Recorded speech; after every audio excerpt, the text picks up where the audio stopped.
안녕하세요. 여러분의 행복한 노후를 위해 노력하는 오케어 TV입니다. 기초연금하면 언뜻 떠오르는 생각은 생활 어려운 분들이 받는다는 편견이 있습니다. 하지만 대상자 10명 중 7명이 받으실 수 있는 보편적 복지, 연금의 한 종류로 조건이 된다면 무조건 받는 것이 좋습니다. 오늘은 기초연금 담당 공무원들의 기초연금 계산 방법을 쉽게 설명해 드리겠습니다. 미리 준비하셔서 연금을 꼭 받으셨으면 좋겠습니다. 영상을 시청 전 구독 및 좋아요 부탁드립니다. 여러분의 성원은 큰 힘이 됩니다. 담당 공무원의 기초연금 계산 방법을 설명하기 앞서 2024년 기초연금 수급 대상이 되시려면 신청 시 소득과 재산, 그리고 부채까지 모두 반영한 소득 인정액이 단독 가구 213만 원, 부부 가구 340만 8천 원 이하여야 하는데요. 이는 2023년 대비 5.3% 인상된 금액입니다. 따라서 기초연금 신청 전에 본인의 예상 소득 인정액을 먼저 계산해 보는 것이 중요합니다. 먼저 담당 공무원의 기초연금 소득 인정액을 계산하는 공식을 설명드리면 소득평가액 플러스 재산의 소득 환산액 등을 고려한 값입니다. 소득은 평가하고 재산은 소득으로 환산에 더한 후 추가로 고려해야 할 사항이 있습니다. 그럼 먼저 소득평가액 계산 방법을 설명해 드리겠습니다. 먼저 소득평가액이란 소득 자체를 얘기하는 것이 아니라 신청인이 받은 소득에서 기본공제와 추가공제를 체감하고 남는 금액을 말합니다. 그렇다면 소득의 종류에는 어떤 것들이 있을까요? 첫째, 근로소득입니다. 근로소득은 3개월 이상 계속해서 급여를 받는 자의 소득을 말하는데요. 기본공제 110만 원에 추가공제 30%까지 공제받을 수 있습니다. 예를 들어 근로소득이 300만 원일 경우 기본공제 110만 원에 추가공제 30%를 적용하면 57만 원이 추가 차감되어 133만 원이 소득평가액에 반영됩니다. 또한 근로소득은 세금을 공제하기 전에 소득을 기준으로 반영되며 어르신들의 공공일자리 소득 및 자활근로소득은 근로소득에서 제외됩니다. 둘째, 사업소득입니다. 여기서 사업소득은 크게 임대소득과 기타 사업소득으로 나눌 수 있는데요. 임대소득은 부동산 동산 권리 등의 재산을 대여해서 받는 소득을 말하고 기타 사업소득은 도소매업 제조업 등의 사업에서 얻는 소득을 말합니다. 먼저 임대소득은 임대사업자 여부와 상관없이 단순경비율, 즉 필요경비를 점포임대 41.5%, 주택임대 42.6%까지 공제받으실 수 있는데요. 예를 들어 주택임대 소득이 월 100만 원일 경우 필요경비 42.6%를 공제한 57만 4천 원만 소득평가액에 반영됩니다. 다음 기타 사업소득은 국세청 종합자료 중 사업소득을 우선적으로 반영하고 있습니다. 셋째, 이자소득입니다. 이자소득은 금융재산 즉 예금, 적금, 주식 등에서 발생하는 소득을 말하는데요. 월 이자소득에서 4만 원의 기본공제를 적용한 후 소득평가액에 반영되고 이자소득이 반영되는 시점은 이자소득을 받은 달이 속한 해의 다음에 월부터 기초연금에 반영됩니다. 만일 2024년 3월 이자, 소득이 발생했다면 2025년 4월부터 기초연금에 반영됩니다. 넷째, 연금소득입니다. 연금소득은 민간연금보험, 연금저축 등 개인연금에서 정기적으로 발생하는 소득을 말하는데요. 연금소득은 기본공제 없이 소득평가액에 반영되므로 기초연금에 매우 불리합니다. 다섯째, 공적이전 소득입니다. 공적이전 소득은 국민연금, 산재급여, 보훈급여와 같이 각종 법령에 의해 지급되는 공적인 연금 소득을 말하는데요.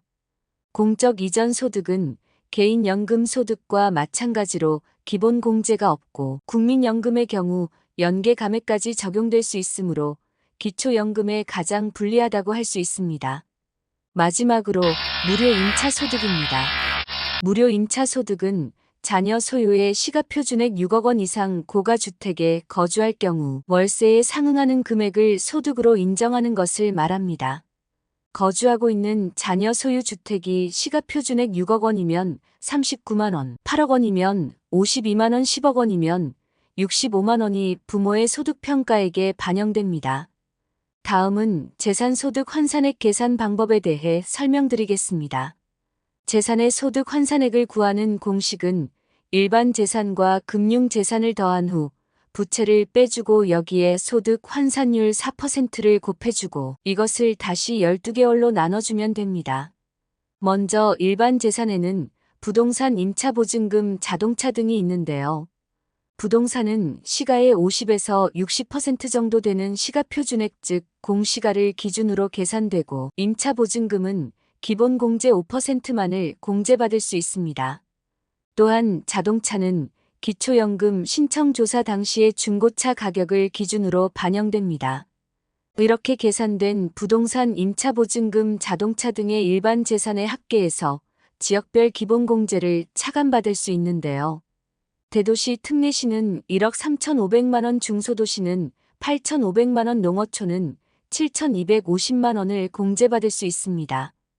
다음 금융재산은 예금, 적금, 주식, 보험해지, 환급금 등을 모두 더한 금액에서 기본공제 2천만 원을 공제받으실 수 있는데요. 먼저 정기예금, 정기적금 등의 저축성, 예금은 기초연금 신청조사 당시의 잔액 또는 총 납입액을 기준으로 금융재산에 반영됩니다. 요구불 예금은 저축성 예금과는 달리 입출금이 자유로운 보통예금, 저축예금 등을 말하며 기초연금 신청 전 3개월 이내의 평균 잔액을 말합니다. 또한 보험은 기초연금 신청조사 당시의 해지 환급금을 기준으로 기초연금이 금융재산에 반영되는데요. 여기서 조심하셔야 할 것은 계약자가 부모이고 수익자가 자녀일 경우 모두 부모의 금융재산에 포함된다는 것입니다. 그 이유는 수익자는 계약자 피보험자의 동의가 있을 경우 즉시 변경 가능하기 때문입니다. 따라서 기초연금 신청 전 최대한 빨리 계약자를 자녀에게 넘겨주는 것이 무리합니다. 마지막으로 주식, 수익, 증권, 출자금 등은 기초연금 신청, 조사 당시의 최종 시세가액을 기준으로 금융재산에 반영됩니다. 이렇게 계산된 일반 재산, 금융재산은 모두 합한 금액에서 부채를 공제받을 수 있는데요. 부채의 범위를 설명드리면 먼저 은행권의 대출금은 100% 공제받을 수 있고 전세보증금은 해당 부동산 시가표준액의 50%까지 공제받을 수 있습니다.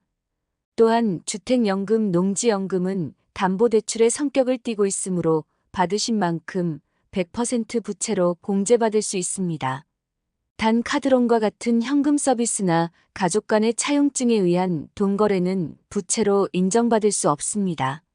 이제 마지막으로 이렇게 계산된 일반 재산과 금융 재산의 합계에서 부채를 공제한 금액에서 소득 환산율 4%를 곱하고 이것을 다시 12개월로 나눠주면 소득 인정액을 구할 수 있는데요. 이렇게 계산된 소득 인정액이 단독 가구 213만, 부부 가구 340만 8천 원 이하면 2024년 기초연금 수급 대상이 되실 수 있습니다. 하지만 마지막으로 통과해야 할 과정이 한 가지 더 남았습니다. 그것은 바로 고급 자동차 고급 회원권 소유 여부를 의미합니다. 2024년 고급 자동차의 기준은 2013년까지의 기준이었던 배기량 3000cc 이상이 삭제되고 차량가액 4천만 원 이상 자동차를 말하고 고급 회원권은 콘도, 골프, 승마, 요트 등의 회원권을 말합니다.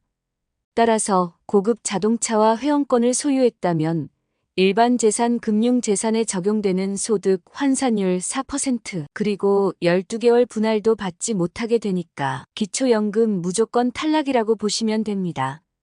만일 고급 자동차와 고급 회원권을 소유하고 계시다면 기초연금 신청 전 최대한 빨리 처분하시거나 처분이 어려우시다면 빨리 증여라도 하시는 것이 좋습니다. 지금까지 2024년 기초연금 담당 공무원들이 기초연금 계산 방법을 설명드렸는데요. 많이 복잡하고 어렵더라도 반복해 들으시면서 천천히 계산해 보시기 바랍니다. 그래야 본인의 재산과 소득의 재분배를 통해 기초연금 수급 확률을 높일 수 있기 때문입니다. 오늘 말씀드린 내용 중 궁금하신 부분이나 의견이 있으시다면 댓글 남겨주세요. 영상 제작에 반영하겠습니다. 영상을 보시는 여러분들이 항상 건강하고 행복하셨으면 좋겠습니다. 내용이 도움되셨다면 구독 및 좋아요 부탁드립니다. 다음에 더 좋은 영상으로 찾아오겠습니다. 감사합니다.